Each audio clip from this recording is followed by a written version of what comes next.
Okay, wonderful. Welcome everybody to 52 Living Ideas. I am delighted here today to have D.W. Jacobs, Doug Jacobs, talking about Buckminster Fuller. Now, I don't know how to introduce this. This is going to be an interview. This is part of the Comprehensivist Wednesdays. We are producing so much material that we have had to add Sundays now. But the heart, what I have found personally about comprehensivism is that I have learned most from people who are comprehensivist. People like Leonardo da Vinci and Louis Sullivan have been people who have really transformed my thinking and very much my life. And thanks to CJ, I discovered Buckminster Fuller. And I've been wanting to know more about him because fundamentally, no matter what these people do, what are the specifics of their work, their fundamental creation is themselves. Each of us, our human potential is something that we have to discover. And there is very little we know. And what these people do, people of this caliber, is that they are like beacons. They point out to you what is possible to you. And I think Bucky is one of these people. And I'm hoping that as a result of this interview, few of us will get a sense of what he is. And I'm certainly hoping, and as a result, kind of transform our lives. I'm hoping that I'm one of those. For those who are familiar with Bucky, I have found that people of this caliber coming at them fresh from a new perspective, there is so much more to learn. So I'm delighted to have Doug here. We're going to approach this. This is a very tall order to kind of show what kind of a human being Bucky was. And we're going to take a very simple route to it by just going through how Doug discovered Bucky and what he's been doing with that. So I'm going to open the floor for Doug. Doug, do you want to say a few words? Yeah, I was trying to figure out how to grab onto this, and I thought I'd tell a little bit about my background in approaching things from a comprehensive, or it used to be called generalist position. I grew up from parents who went to UC Berkeley, who were Mormons, which is a very unique form of Mormonism. It's like the Jesuits of the Mormon Church or something. It's a very different breed of Mormon belief. And it's very rooted to the earliest Mormon beliefs and to everything going on in New England and in upper state New York, and the kind of religious ferment and philosophical ferment and the American transcendentalists. And my dad liked to quote Whitehead, and I mean, he was very unique in that way. And he grew up as a playground bum and then became an attorney, actually, with the GA Bill. My mother was in math and science, and my brother was an artist. He watched my dad scribble notes in his law books, and he scribbled in every book in the house and became an artist. And so I had these three, all of them eldest children in their own family, all really brilliant in their own way. And years later, we moved to Southern California, which was a total shock because people didn't read in elementary school the way they did in Berkeley in elementary school. So it was something of a shock. I mean, the eggheads read, but not everybody else. And in Berkeley, everybody were readers. And I found out that later that it's a real reading culture when I took the play back there. But then years later, I'm at UC Santa Barbara. I studied science and math, and then I had a great English lit teacher in the 11th grade, and suddenly, oh, this is much more complex to me than science and math. So I went into literature. And then I'm in my freshman year at college, and I had a brilliant English teacher who was teaching me Albert Camus and Shakespeare and the modern playwrights, and I fell in love with an actress. And then one day my brother, who's in the art school at Santa Barbara, actually the first year the College of Creative Studies had started, at Santa Barbara. My brother was brought back. He'd been in the department and then he went away. My brother's really key to this because he calls me up one day and he says, "You got to come listen to this guy talk." And I go, "Well, who is it?" He goes, "Buckminster Fuller." And I go, "Who?" And I mean, I had to have him repeat it. The name just didn't hit my ears. Buckminster Fuller. And I go, "Well, what does he talk about?" My brother says, "Well, he talks about everything." And I was just getting into theater, ironically, which was interesting, because decades later I wrote a play about him. I was just getting into theater, acting my first play, and I said, "Well, I'm rowing crew in the morning, and I got classes during the day, and I have rehearsal at night." And my brother said, "Well, come whenever you can. He talks all day." And so I did that. I kind of went around lunch, and he opened up a lecture in this military barracks room that was the College of Creative Studies that have been repurposed for the arts. And I go to a class, come back, he's still talking. I go to dinner, I come back, he's still talking. I go to rehearsal, come back, it's about 10 o'clock at night, he's still talking 10 hours later, and the room is more and more packed. And so my brother going, "Well, he talks about everything," that's what drew me to him. So that's the short course of what drove me into Bucky's work. I'd already had this sort of generalist approach because Berkeley and the San Francisco area, especially at that time after World War II, early 50s, the very interesting mix of people were going in and out of Berkeley, from the nuclear scientists to artists to all kinds of. What were your first impressions of Bucky? So as a person, we talked about his range of what he was that's talking interesting. That's interesting. It ties into this a little bit. He actually reminded me of my Mormon grandfather. He was dressed in a very simple suit and talked in a really kind of pleasant voice, although it's an odd voice. He had an odd sort of speech things, and, which I like to say is a cross between, John F. Kennedy and Elmer Fudd or something. It's a weird Massachusetts mix. So his speech patterns. The other thing that struck me is how much he'd go still and just stare into the room with his eyes closed. So his presence, sort of channeling this, what he called thinking out loud, and then he'd be very still, his eyes closed, and then suddenly he'd run to the blackboard and start writing furiously on the blackboard. And then suddenly his eyes would close and he'd be staring up into space again. And it was those things, in this odd physical, alert, bird-like three-piece suit thing that reminded me a lot in the long run of Buster Keaton, Charlie Chaplin. And so all of those things, the movement, the presence of him as this nice grandfather telling you it's going to be all right. And this is 1968. I probably saw him speak between the assassinations of Martin Luther King and Robert F. Kennedy, who spoke at Santa Barbara the day before he was assassinated in Los Angeles. And I saw him at a student center. So, I mean, the world was exploding. Mexico City was exploding. Paris was exploding. Eastern Europe. I mean, the world was coming apart at the seams, and Bucky was there as this really nice grandfather going, "Well, yeah, these are big problems, but we can solve them. And not only can we solve them, but you as an individual have a key role to play that none of the big organizations can play because they can't see things clearly." He cut across things, not right, left, Democrat, Republican. I mean, everybody was drawn to his ideas because he was talking about, or attempting to talk about, truth and reality. And so that was a very key element. What did you do next? What happens next? Well, I bought a few of his books and got really confused by some of the language and really intrigued by other things, and then got more and more into theater.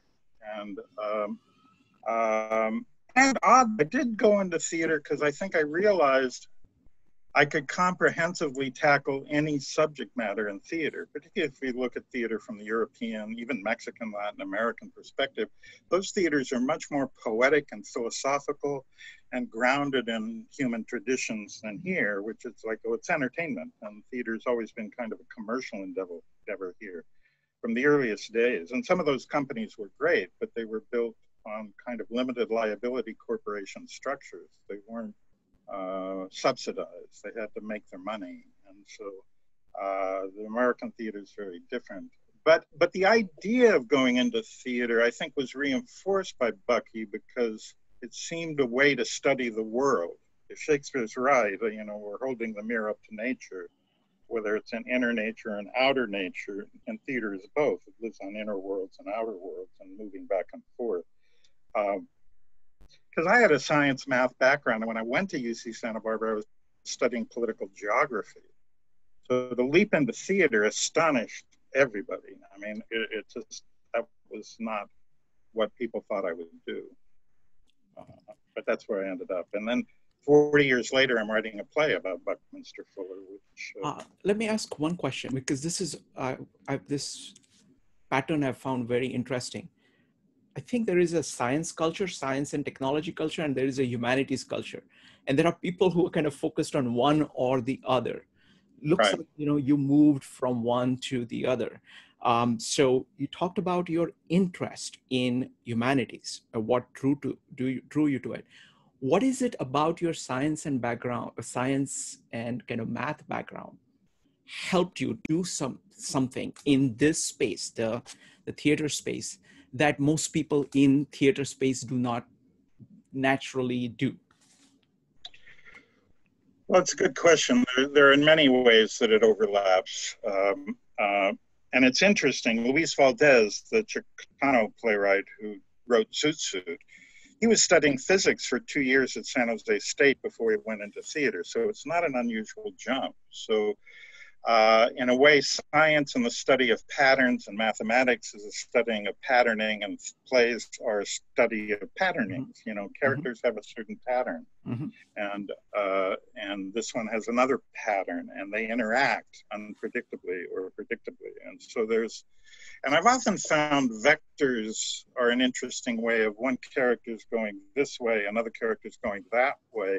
They intersect and they land in a third place that neither one of them were aiming at. You know, and so the best productions have an unpredictability in the acting. It's not like interlaced tape recorders. That's what's so sad about the current day, is that live theater is sort of dead in the water right now. It just can't happen. And the Zoom technology doesn't support it very well because of its inability to do precise timing. It glitches.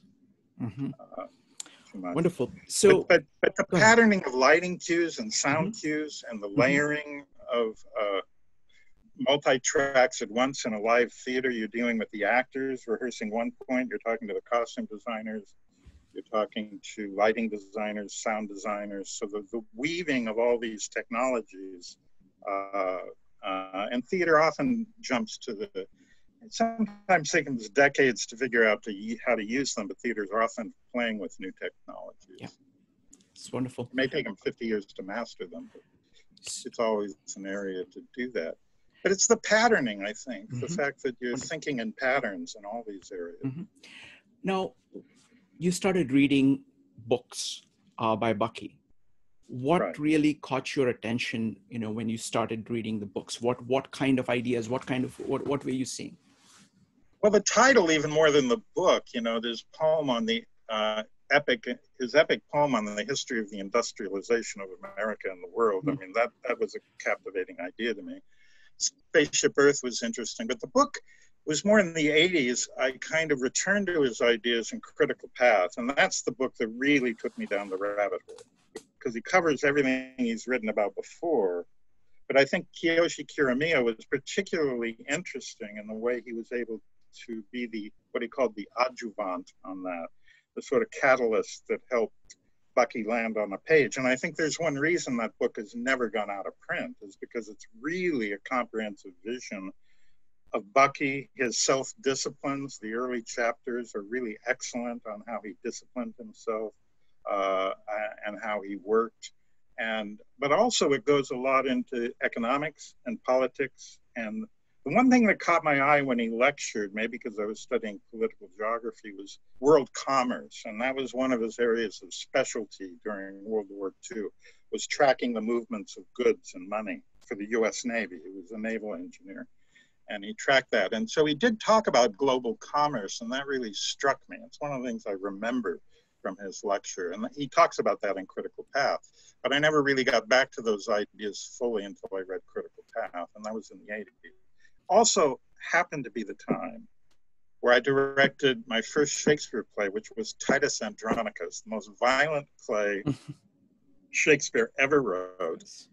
And it's rough to direct Shakespeare for the first time, but that play was, and some amazing people worked on it, composers and different people, and a live score. And I mean, I was proud of a good chunk of the work, but some of it was, one point I was so stressed I thought I was having a heart attack.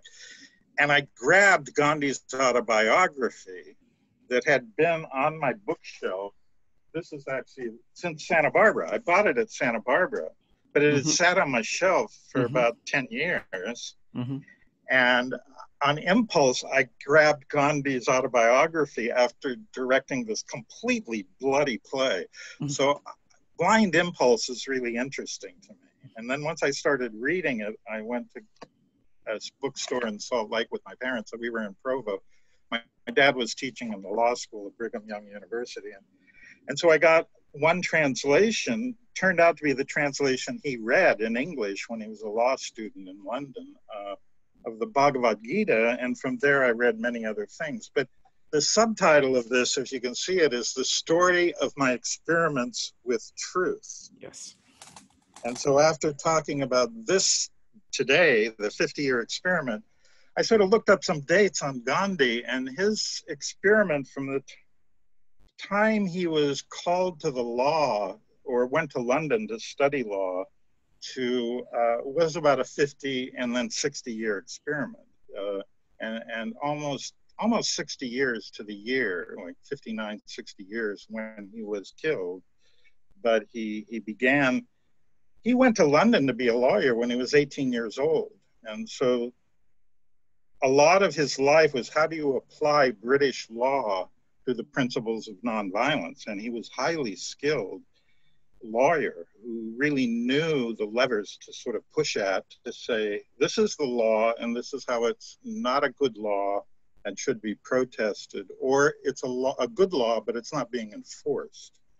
And so what is the truth? I think that really echoed with Bucky, because Bucky talked about his life as a 50-year experiment and to apply truths as he perceived them that nobody else could.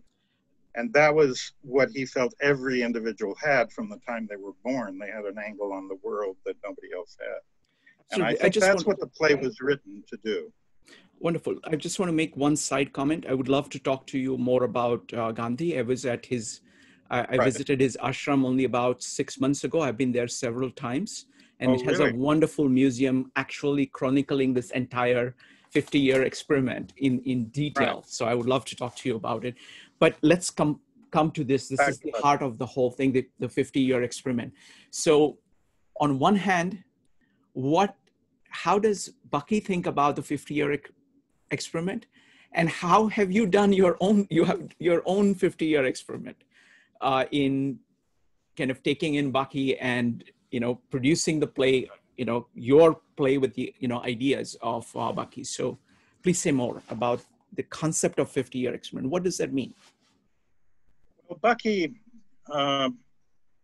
went through his life, and he studied, and he hung out with chorus girls, and he did this and he did that, and he got married, and he fought in World War I, and went into business and had a crisis and became suicidal. And then at the end of that suicidal episode, he had a number of spiritual breakthroughs, and that's when he began his 50-year experiment. It's about the time that Allegra was born in 1927. That seems to be when he defines the beginning of his 50-year experiment. So it ends probably when he's 77, even then he lives 5 more years. But it's almost like he began to, I think, go back to eating carbs more because he'd lost a lot of weight. He kind of invented the low-carb diet, and he began to put on a little weight, and I think he began to slow down, and he slowed down, I think, when Reagan was elected, because he kind of knew his ideas were going out of fashion, that making sense was less important than making money. And so he, even though Reagan awarded him with the Congressional Medal of Freedom, I think he knew his ideas were going out of fashion. Okay, they've given me an award, but nobody's listening to me. And his family sort of feels that's when he began to fold up his tent. So his experiment went from 1927 to 1977.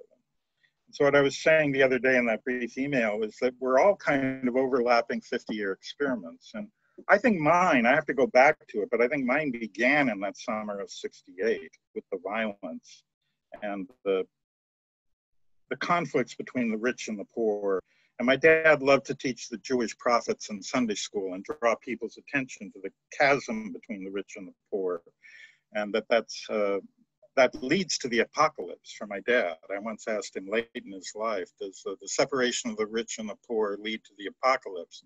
And he kind of thundered in his playground bum voice, no, it is the apocalypse. You know, that is the apocalypse. So around '68 and going into theater from science and math, and that's the point where the J. Robert Oppenheimer play was playing in Los Angeles, which I later directed in the early '80s around the time I was getting back into Bucky's ideas. So that's where the idea of working on certain things does this. I don't think it's like the title of this was Do Your Own 50-Year Experiment. I think we all have a 50-year experiment somewhere inherent in us that we've either walked away from or walked in towards, or more frequently, probably occasionally touched base with, and then gone away from it, and then come back to it, and then come back to it, and then eventually you kind of go, you either toss it off the table completely or you dive into it. But I think one of the things I was proud of the first run in San Francisco is that people would be sitting next to strangers, and at the end of the play, they would start talking. They'd go to a bar and they'd start sharing what they thought their lives would be in college, what they had meant to do with their lives that they hadn't done. So somewhere between I think some kids know it by the time they're really young, you know, walking and talking. And some of my experiment maybe goes back there because my mother was a straight A pre-med student who quit school to work in a movie theater when she, to put my dad through law school. I mean, and she was brilliant, but that's what women did in the '40s. So I grew up, movie theaters were my babysitters, you know, so somehow I think I was connected to drama from a very young age. I mean, there are seeds of this that emerge, and then you go in other directions, and then you find yourself walking back through the same landscape. So in this, I want people to think about what are those themes that they keep returning to, those roads not taken that occasionally reemerge, and go, okay, I'm facing that road again, and there may be energy there that I've been ignoring. Or maybe you haven't, maybe you've been working on it your whole life. But I think sometimes they do come clear sometime between 18 and 28. And for Gandhi, his law, that started at 18 or 19. And his family didn't want him to go to London, but something in him said, I'm going to London, be a lawyer. And at 18, 19 years old, which is about the age I was when I got seduced by theater, literally. I fell in love with an actress and read the modern playwrights like Pirandello and Ionesco. And Ionesco's Theater of the Absurd seemed like the most realistic play I'd ever read. You know, it seemed to reflect reality more than all the reasonable plays. So, but Bucky, it seemed like he knew it. He was a designer from a young age. At 8 years old, he designed a playpen for his sister. Sometimes I have a picture of it. I show it with him in the playpen with his sister as a demonstration of inside and outside. That he built this playpen and then crawled into it with his sister and is looking out at the outside world from inside a playpen. That's in a way his whole life, you know, teaching people about inside and outside. And the interface and the movement of energy between them. Let's talk about your play, because I think art is very powerful, because art at its best, it holds up, you know, say, look, this is possible. And that has always been kind of the core power of art. So you're doing a play about Bucky, and you're trying to show what Bucky is, not particular achievements of him, not his designs or anything like that, but him as a person. That's, you know, that's what you're trying to get through. So what was involved in that? How How did you do it? Tell me about that. Well, I touch on the geometry more than I do the designs. I have one scene that sort of deals sort of with the artifacts and the designs, but there are many books who do that much better. And the artifacts are not what I wanted to focus on. I wanted to focus on the development of his life and his realization of what his path was. Because what he was calling people to do is to not be little Buckies and do what he did, although he'd also argue with people about what's the right way to go. But he definitely, I'm sorry, I lost my thread. I had an alarm that went off.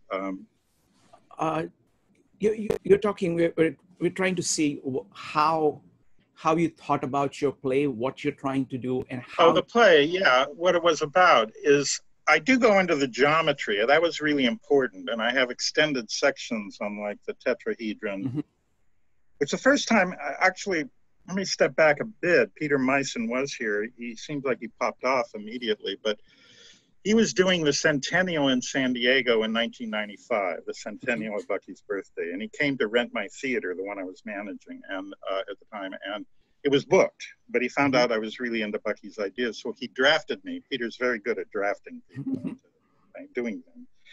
And he drafted me into directing the opening night ceremony, which included Harold Croto, Allegra, Kiyoshi Kiramiya, all kinds of Bucky people, and then a huge number of people in the audience.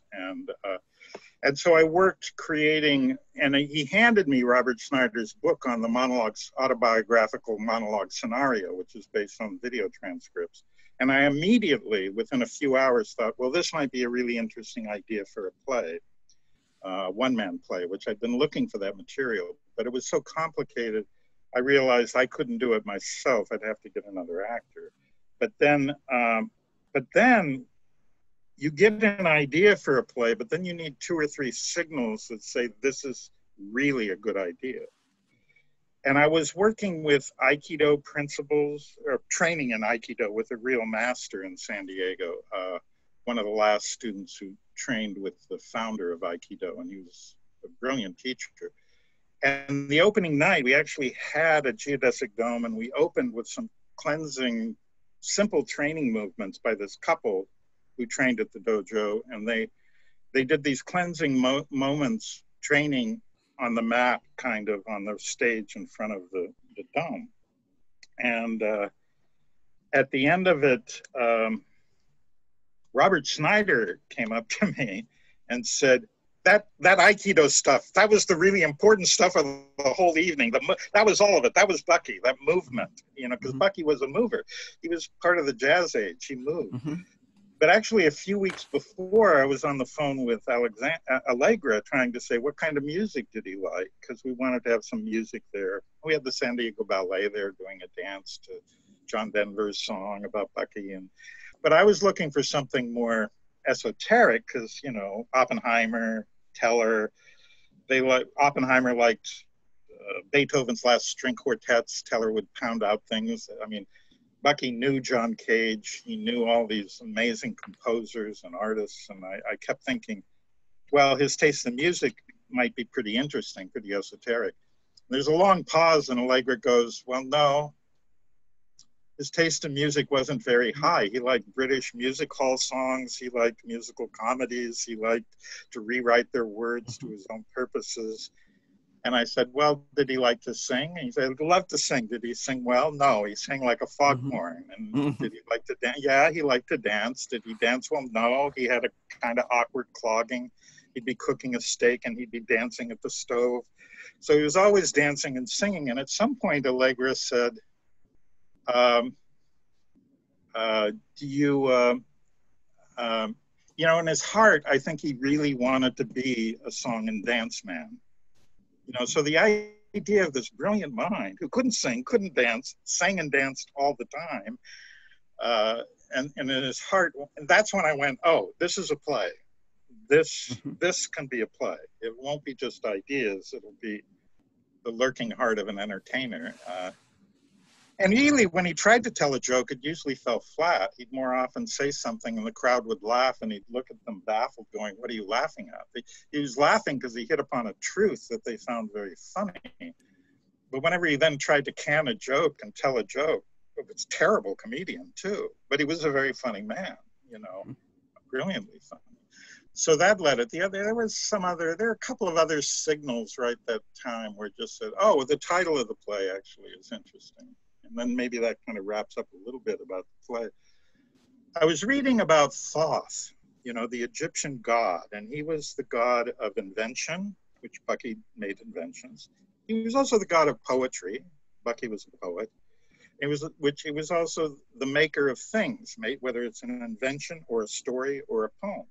Those are all made things. You know, a poem is an artifact just as much as a can opener is, you know, and they each open into certain realities, a poem and a can opener. And so I went into Allegra and I said, well, if Bucky's telling a story, what story is he telling? Is he telling the story of the history of the universe? Without a beat, she goes, the history and mystery of the universe. And I went, oh, that's it. That's the title.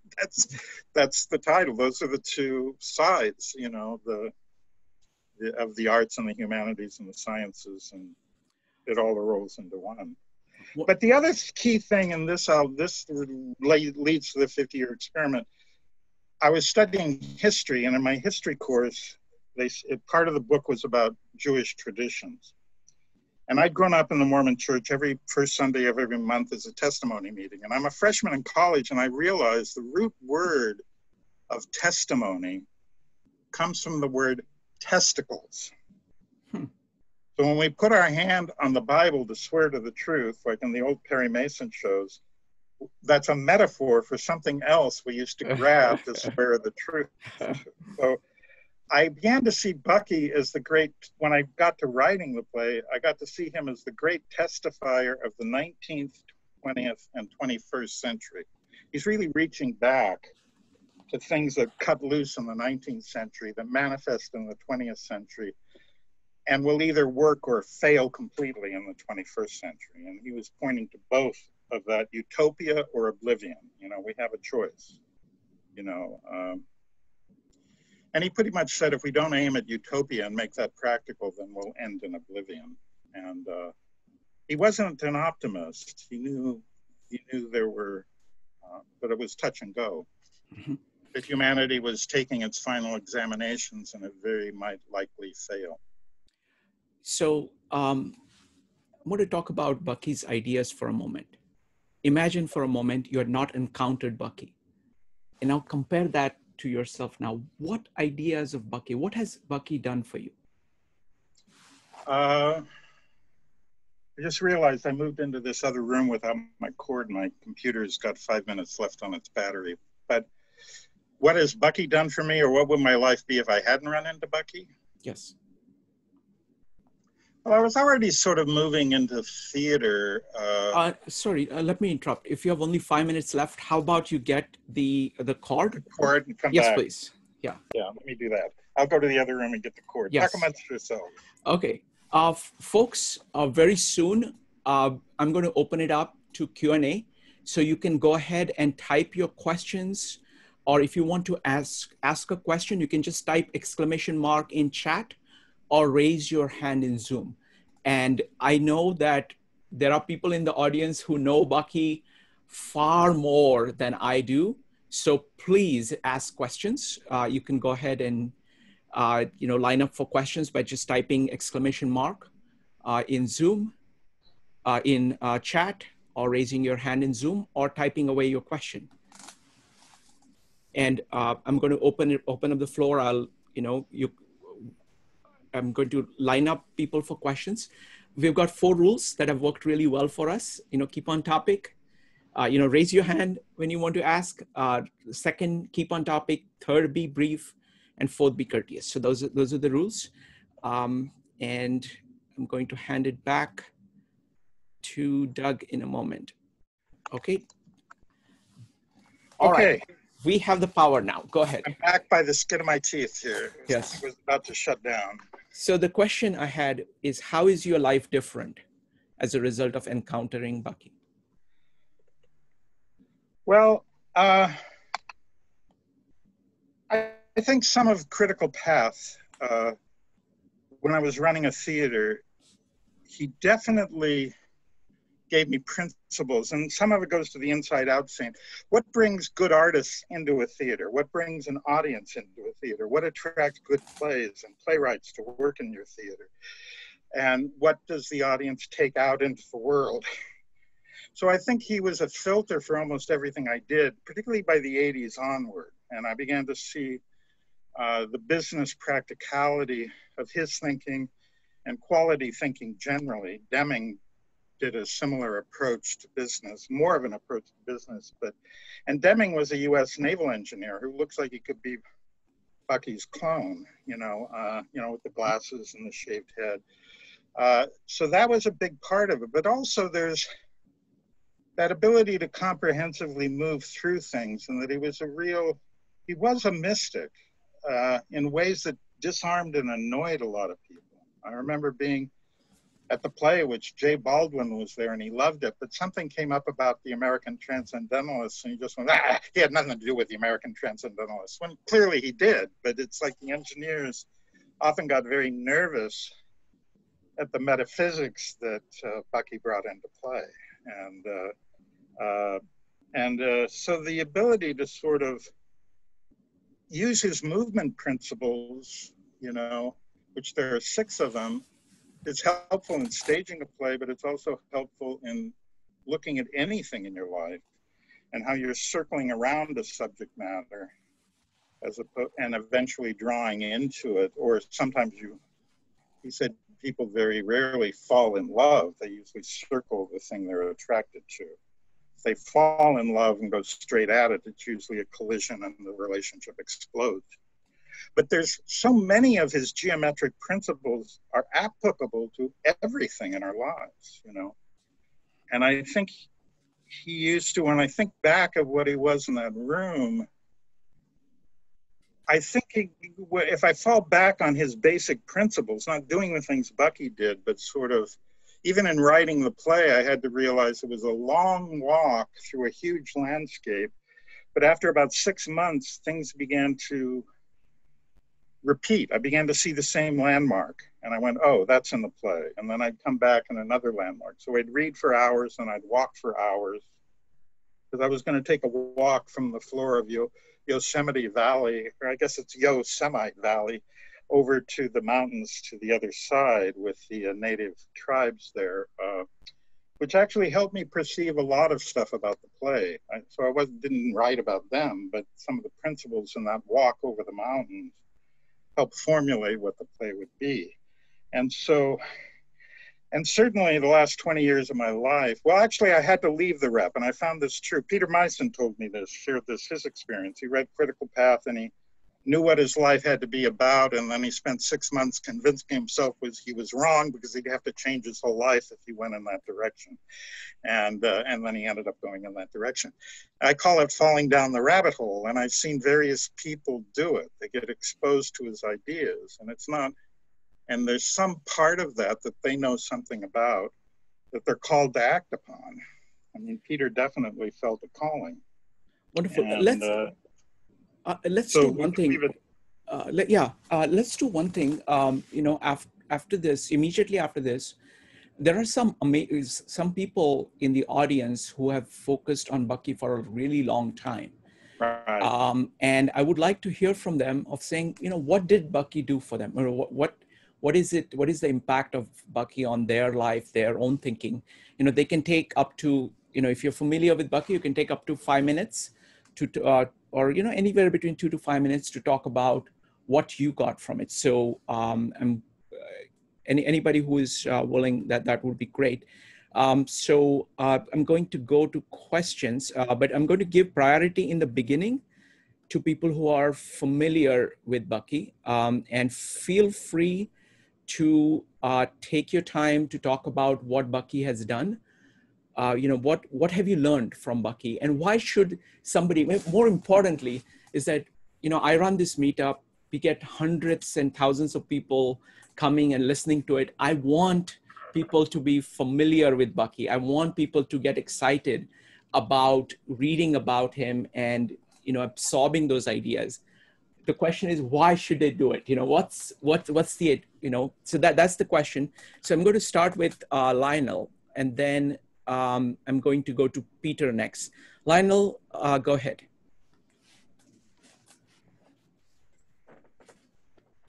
You need to unmute yourself. Well, could you I need to set up my headset. Maybe sure. Start let me someone go else, and I'll go second. Absolutely. Peter, you're next. Hi, Shrikant. Hi, Doug. Good to see you. For those of you who don't know, that's definitely Doug's library behind him there. That's not one of those fake pictures. I've been to his library, and that's a small portion of what he does read. Doug told a terrific story, and thank you. I've been taking notes again just for reminders, Doug. It's been a great thing to hear your story about this. Mine started with my dad when I was a high school senior saying, you got to come hear this guy talk at the local community college, which was in northern San Diego in Oceanside. He'd never done that before. And it was up at the stadium, or excuse me, the gymnasium with 400 people, and Bucky on a simple stage for several hours. I could not tell you what he said. I was a pretty smart kid, but I was mesmerized and lost. So that was just my first experience. And then fortunate to be invited to the Hunger Project board meeting right before he died, and he had 30 minutes. That's a long time at a board meeting for anybody, and they had to give him the hook. But he did say, somebody asked the question, Bucky, what should we do? And he would never tell you directly. As Doug said, he would say, look and see what's wanted and needed that is inspiring to you. And if nobody else is doing it, that's maybe your answer. And I'm sure I paraphrased that a little bit, but that's close. And he said, go read my last book, Critical Path. He had just published it. And this was, I believe, somebody could help me out, around 83 or 81. And I took it to Idlewild about a summer and a half later, read it in 3 days, and my stomach just churned. I was looking for the next project in my life. The answer was on page 206. And I had a similar math science background, and I understood it, but I didn't know if it was true or not. So I did go back to libraries and magazines and card catalogs to find out if this thing could really be done. Bucky had said the #1 strategy for the world. This was no small statement when you really understand who's saying it, was to build renewable energy everywhere and link it up. Essentially, he called it a worldwide grid of electricity, all tapped into renewable energy, that there's plenty of it, there's more than enough for everybody forever, and that was the critical path to actually solve a number of global problems. So that was back in the early 80s, and I ultimately developed a nonprofit, and it's still in existence today at genie.org. I've moved on to another one of his, I think, most important ideas, if not, I think, again, they're all important ideas. I can't put a priority on them. He also proposed something called the World Resources Simulation Center. I'm going to say Sim Center now for short. And it was all about his comprehensive anticipatory design science thinking, which attracted me to this when CJ sent me the invitation. I've always tried to understand the world as comprehensively as I can. I'm certainly not the reader that it looks like most of you are. I come from an engineering background, and I just want to see things work. And so that's what attracted me to the idea of the energy grid and tapping renewables. I'm there are many, many advocates right now. It's an unstoppable movement in the world. So renewables are winning in terms of new generation as a growth rate. It's just not nearly fast enough and deep enough in every country. So that's the challenge, and I think this utopia oblivion question is still an open question. When you Thank you. So that I'll just say that's my quick Wonderful story, and I've been honored and pleased to get to know Doug along the way and be part of our experiments together. Thank you very much, Peter. Really appreciate this. Next up is Lionel. Lionel, go ahead. My name is Lionel Wahlberger, and Peter, I'm so thrilled to meet you. I've known about Jeannie all these years. This is my first face-to-face with CJ. And so, Shrikant, we have to thank you for being the seed that allows people like us to gather. And Doug, I'm just so excited to hear you and meet you. And I hope that these are the beginnings of conversations. So since you've given me the floor for 4 more minutes, I'm honestly not sure what to say. So the question is what, I mean, I have this group of, hundreds of people coming to looking to approach comprehensivism.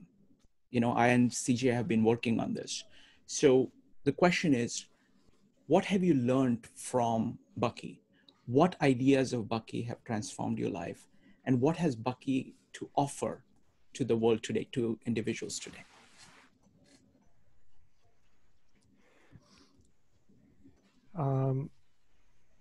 There are transformational figures that move people with their story.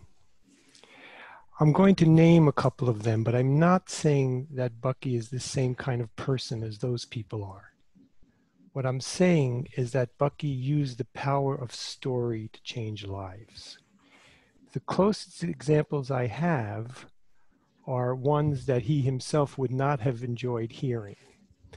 But I know that the story of the Buddha, as simplified and told, changes lives. When they hear the story of the prince leaving his palace and seeing death for the first time, when they hear of him leaving his royal family and then finally sitting under a tree and achieving a new view of ultimate reality, the story changes lives. And when the story changes a life, people say, that story really affected me. What do I do? And then the Buddha said, here's the 8-point path. Again, another figure I'm going to mention, and I'm not comparing these people except for the fact that their stories change lives and open the door to a methodology. The second figure is Jesus. Peter, we're focused on Bucky here. I'm getting there. Mm-hmm. I'm taking 4 minutes. We know the story of Jesus because he touched the lives of Paul and the disciples. And today, people hear the story of Jesus and it changes their lives. They want to be like Jesus. They want to give. They want to turn the other cheek. They say, what do I do now? And then there's a method. Do this and do that. In that sense, Bucky's story of standing at the lake and being ready to give up his own life when he suddenly had a kind of revelation and he realized my life does not belong to me, it belongs to the world. And if I serve the world and if I make sense, somehow the money will come. His story changed me when I heard it from his mouth. I read all his books and I then lived my life in a very different way. Now that I've spent decades involved not only with Bucky, but with his family and with many people who work with him, but not yet with CJ, Doug, or Peter, is why I'm excited to be here. I would like to tell that story so that it can reach the new generation of people in the new age that we live in, which, although it is very different, the story of how you can realize your life does not belong to you, that you can serve the world, and then the world will take care of you. And then the next question is always, what is the method? And I do believe that Bucky had a method. And it's the disciplines that he lists, not in the monologues book, but in anyway, so I have spent 10 years in research. I manage the Tensegrity Wiki, which is the world's leading source on tensegrity. I know the whole tensegrity community really well. I have spent 3 years in depth looking at what exactly happened in 1927. I even have photographs of everywhere where Buckminster Fuller lived. I have the archive of Loretta Lawrence, who was the world's leading scholar in that area. I've examined everything he said because I do think it's important to know what he said was true and not true, but still has the power of myth. He curated his story very carefully for impact. I love what Doug has already said. He was an entertainer, but he wasn't an entertainer. He was beyond, Doug said this as well. The American idea of an entertainer is perhaps vaudeville and a for-profit, but it's to get attention and to change lives with story.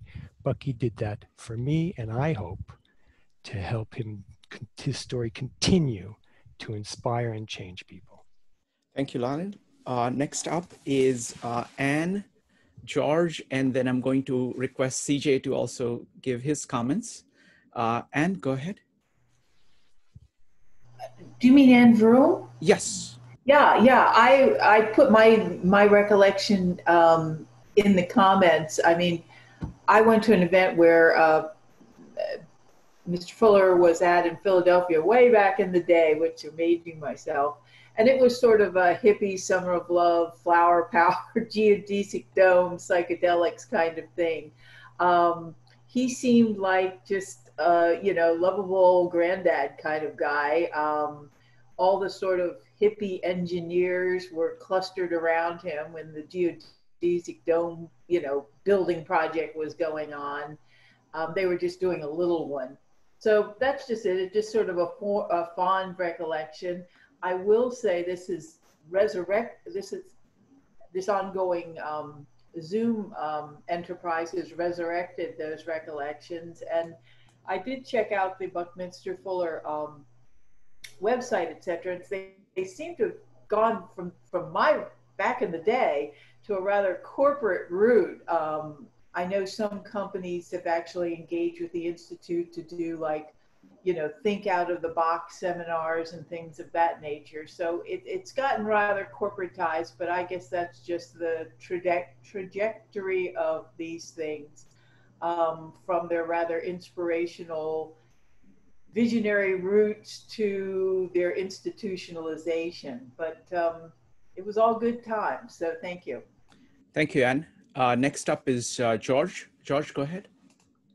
Thanks. I'm on the board of the Buckminster Fuller Institute, and Peter, good to see you here today, and meet all of you. So I've never met Bucky in person, but I got to meet Jamie and Allegra and Alexandra and David McConville and Gil Friend and many people who have met him. But my sense of his importance to the world at this time made poignant at one of the last times the World Game was run by Howard Brown in New York.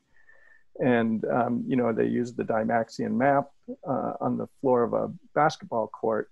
And the students from this high school in New York stood around in population density that was equivalent to what was going on the planet, and then shared resources to make, in Bucky's words, make the world work for 100% of humanity in the shortest possible time through spontaneous cooperation without ecological offense or the disadvantage of anyone. So the time has come for Bucky's ideas. He was obviously ahead of his time. I love the idea that he was interested in the geometry of nature.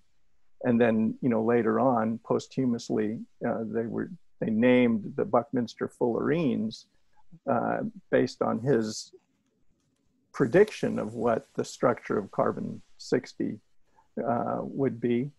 I love the way he answered questions. I remember the story of a person asking, I'm living in a town and we're building a nuclear power plant nearby, and how close can I be to that nuclear power plant? And Bucky answered that nature and universe figured this out a long time ago, and it realized that the closest you put living protoplasm to nuclear energy is 93 million miles away.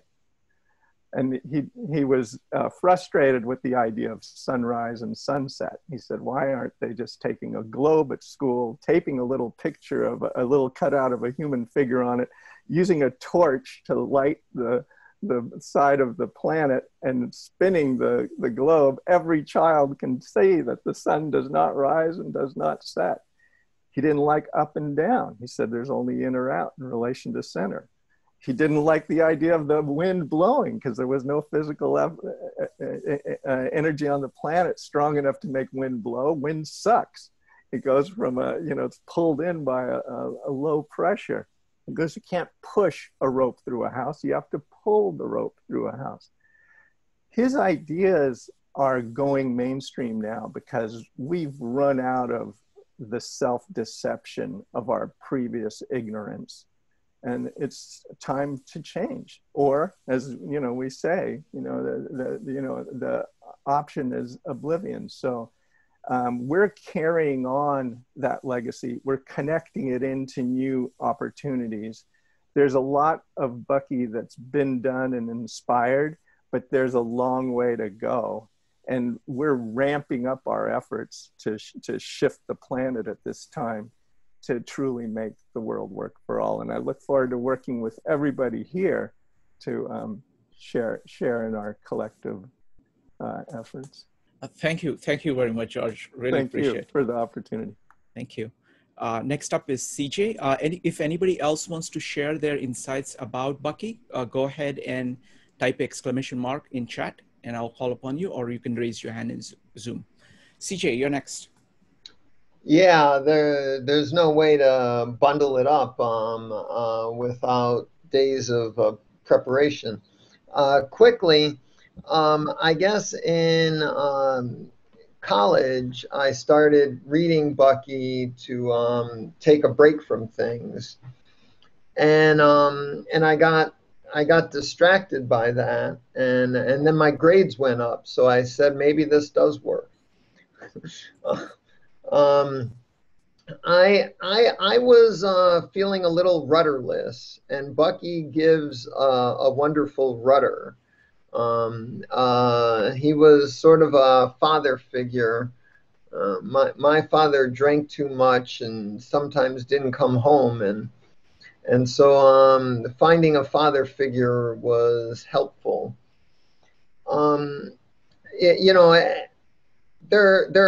I got really interested in synergetics. I loved geometry in high school, and really got into that. Read it cover to cover shortly after college, and started the Buckminster Fuller FAQ, and then where do I go from here? It wasn't clear. This idea Lionel was talking about, that your life doesn't belong to you, just let it go. Well, I don't know, it didn't work for me. So I just happened, accident after accident, getting into Linux, and sort of took a 5-year break from Bucky, and then then I got into it again, and we started the Synergetics Collaborative, a nonprofit that was doing a lot of great work in the 2000s, but has since focused on the Design Science Symposium at RISD, and hasn't been as collaborative as I would like, and I haven't been able to motivate the board of directors to engage more collaboration. So on my own, I'm like, what is the important lesson from Bucky? And for me, it was the crisis of ignorance. Bucky talked about, what we have a problem in the world is a crisis of ignorance. And he really saw the individual initiative addressing that crisis of ignorance. So I wrote up my thinking last fall on collaborating for comprehensivism. as sort of my take on how we might address the crisis of ignorance. And we're experimenting now on Comprehensivist Wednesdays and sometimes on Sundays too, to see how we can engage that. The experiment is too early to comment too much on it, but feedback might help us guide it in new directions. Wonderful. Thank you very much, CJ. And thank you very much for introducing me to Bucky. And I'm just delighted to be working with you for this, the Comprehensive series. I think this is being very productive. It's just amazing to see the range of thinkers who are coming and presenting and talking and discussing. It's just amazing. Peter, you're next.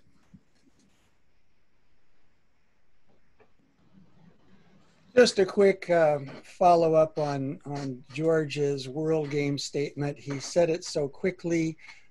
I want to restate it, and for me, it is the foundational question for my comprehensive work, and I think it's Bucky's gift to the world. So I parse it out into four sections. It's how to make the world work for 100% of humanity.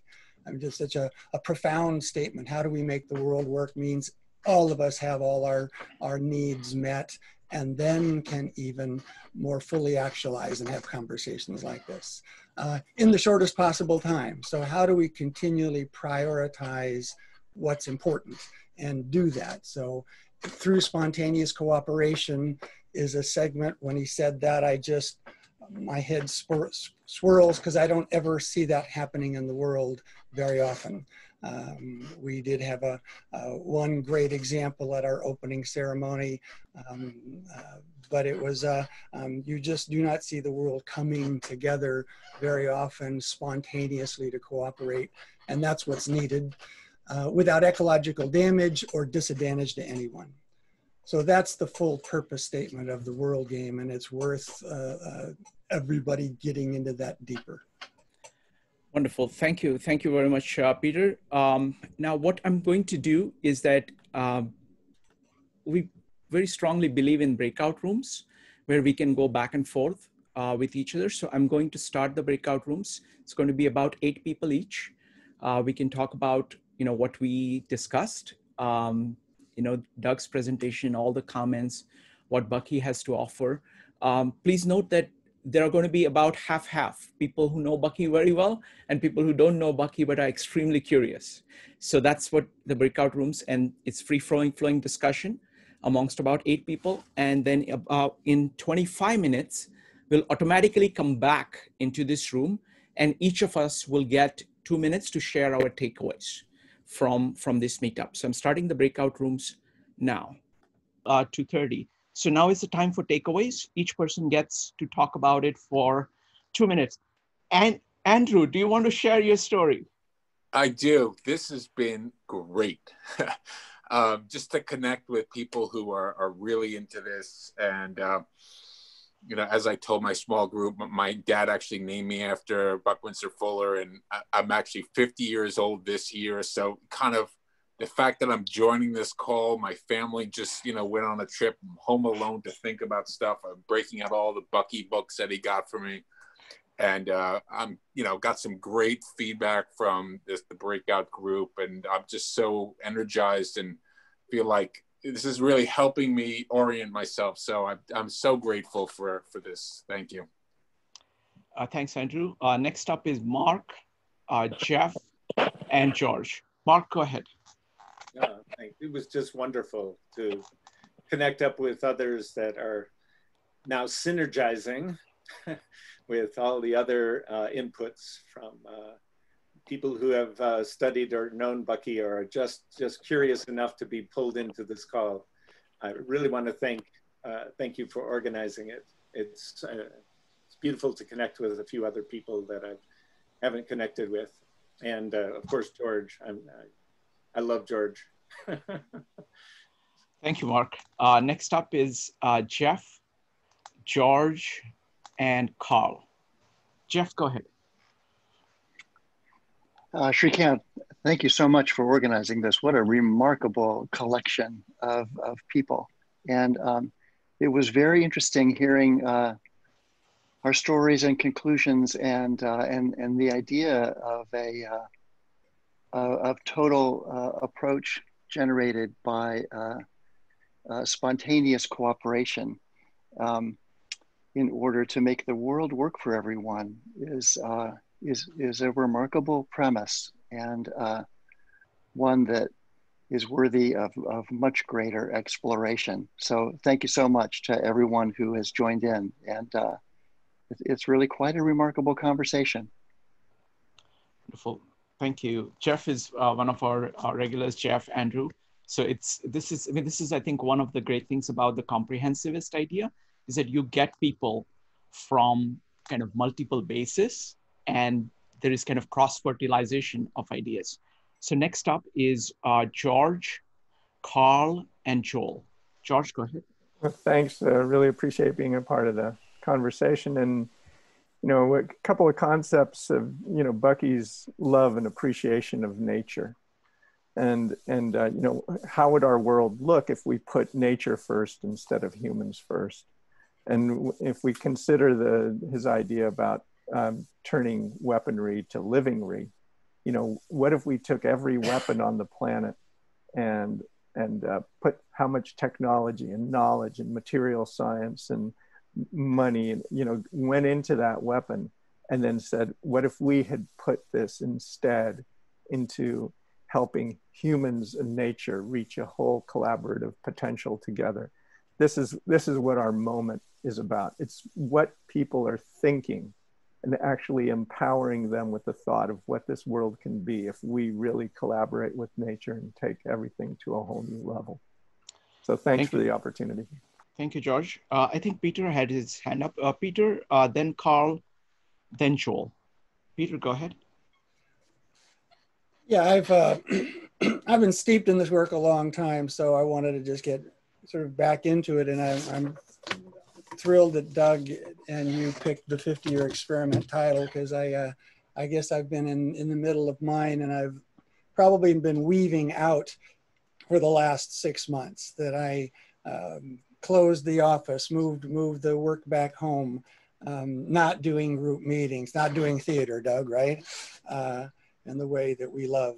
So I'm going to say I've been weaved in a long time in the work that I do, and I felt like I've stepped back for a while, watching, listening, learning a lot about what's going on in the world and reading. But I know the weave is coming back in. I'm glad that you spoke about it that way, Doug. So that was what I take away from this meeting this morning. Thank you, Peter. Next up is Carl, Joel, and no, Deborah is too. Okay, Carl, go ahead. Thank you. First, I want to say hello to Peter. We haven't met, but I've certainly been aware of your work with Jeannie for many years, and it's nice to finally get acquainted virtually here. I think my takeaway, and in terms of reflecting on my own 50-year experiment, is the way that Fuller has really been a constant presence in my life. Even the work that I'm doing now, which is something I never imagined I'd be doing. My degree was in chemistry, and now I'm working with farmers and ranchers throughout the world to help them improve their soil to get carbon out of the atmosphere. 3 of the people on the advisory board of my nonprofit organization, Soil for Climate, worked very closely with Buckminster Fuller. Amy Edmondson, whom many of you may know, she was the author of the book, A Fuller Explanation, and she worked as Fuller's principal architect during the last 3 years of his life. Greg Watson, who served as Commissioner of Agriculture in Massachusetts and worked with John Todd at the New Alchemy Institute on the Pillow Dome that Jay Baldwin developed. Anyway, there's just been so much overlap. And I think that the unifying theme has been recognizing the patterns of nature. And for example, one of the most exciting breakthroughs, and I'll be brief here, is understanding the importance of grazing animals and restoring ecosystems. And cows have gotten just a terrible rap. But now, thankfully, wildlife biologists, soil scientists, range ecologists are understanding that the patterns of how the animals interact with nature are just so fundamentally important. And I'll stop there. Thank you. Thank you, Carl. Great to have you here. Next up is Joel, Tim, and Deborah. Joel, go ahead. First of all, as always, Shrikant, thank you very much for the opportunity to be acquainted with so many people and so many topics that I don't know how I've lived so long without being more intimately aware of them, but I wasn't. And my takeaway is there's a book out there called Bucky for Beginners. I think it's out of print, but I have to find it. And that will be my contribution to whatever I've taken away, which is far deeper than that. Thank you, Joel. Next up is Tim, Deborah, and Lionel. Tim, go ahead. Tim, you need to unmute yourself. Got it. Thank you. My recommendation for people who want to take a more visual approach to Bucky is to locate his 1975 Everything I Know series of lectures. It's 42 hours end to end. And you can actually find it on YouTube, but there is a website called openculture.com, OPENCULTURE.com. And you'll see Bucky's name on the right-hand side under Great Lecturers. So if you don't want to spend a lot of time reading and you'd like to hear the words right from the horse's mouth, then go to openculture.com and dive into the series of lectures. Thank you, Tim. Next up is Deborah, Lionel, and Laura. Hello. I really enjoyed this talk again. It's very, very exciting to find like-minded people. I want to throw myself in with the community. And I would say on my 50-year quest, I have to fight, and I've always had to fight super hard to ignore this external pressure. Ever since the first day I taught, they tried to get us to read from scripts and do these really stupid things. And I just thought, who the heck would want to learn like that? So I constantly have to keep people away from me who try to force me to do those things. And I think we all have to reject these old paradigms, no matter what our occupation is, in order to spread these ideas and to fight the culture of ignorance and to forge a new path and a better way. So I think it's up to every individual to do that. And I feel super strongly about it. So thank you so much for this, this community. Thank you, Deborah. Next up is Lionel, Laura, and then CJ. So I just thank you, Shrikant and CJ, for doing this. You've been doing it for many, many years. I'm just very grateful to be here. The program, the Centering on 50-Year Experiment, is deep.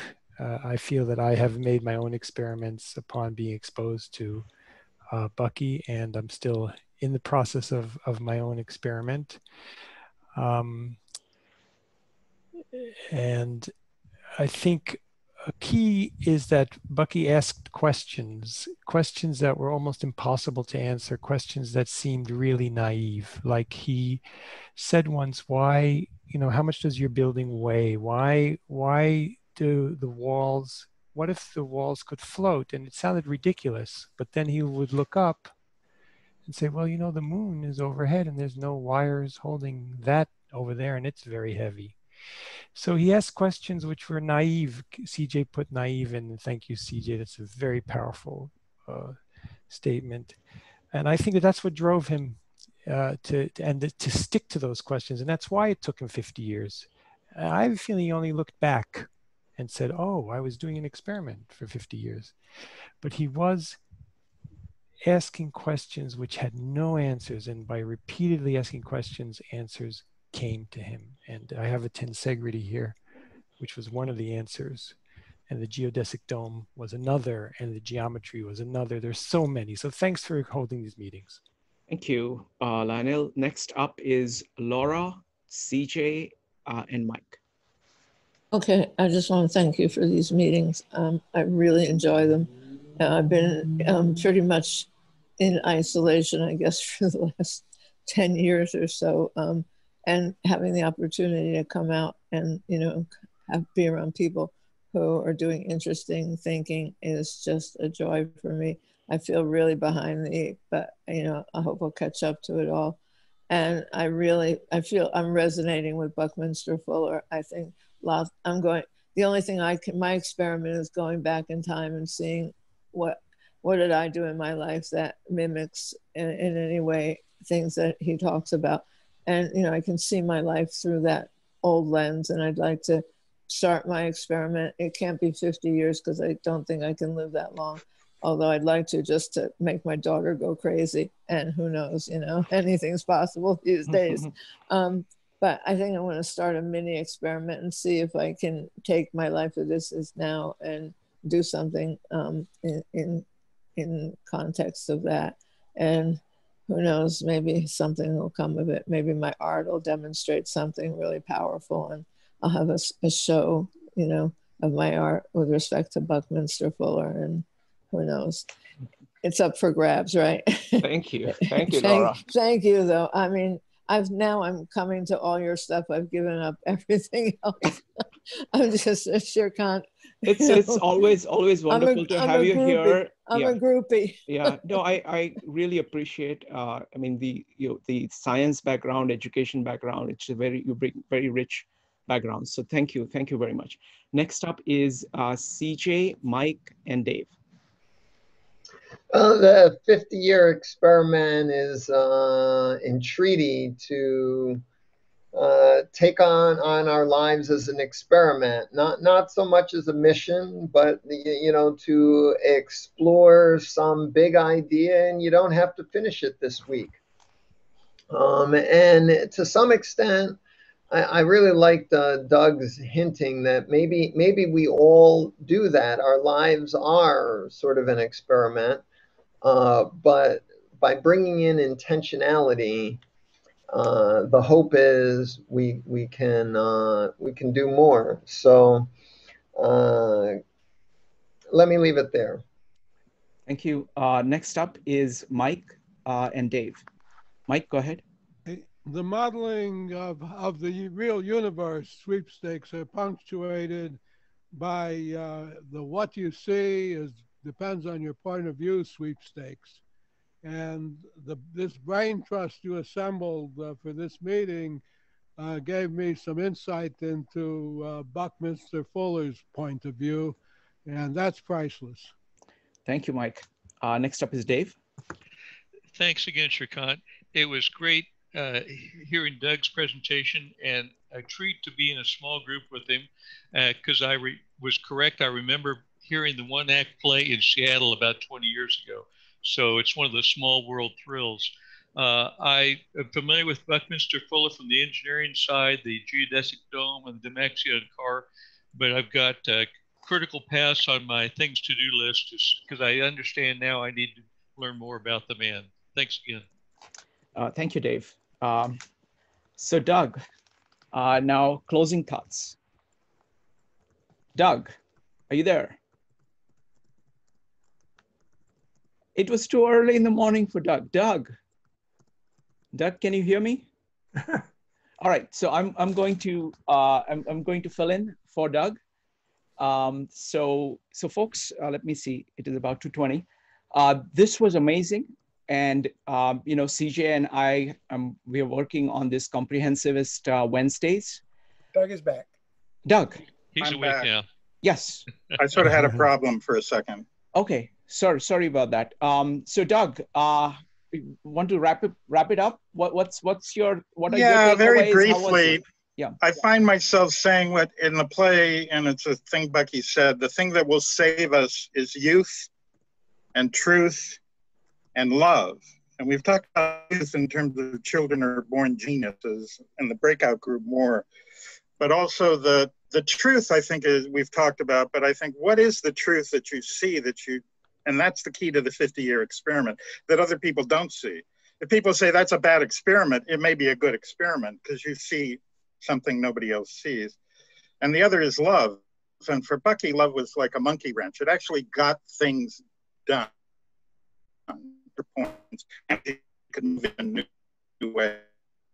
And we might have that. But the point working on the peers where I realized that was important. Doug, you are having audio issues. Some cut on the war is obsolete. Did we lose the sound? Yeah, so what I suggest is that just shut your video so the sound will come through.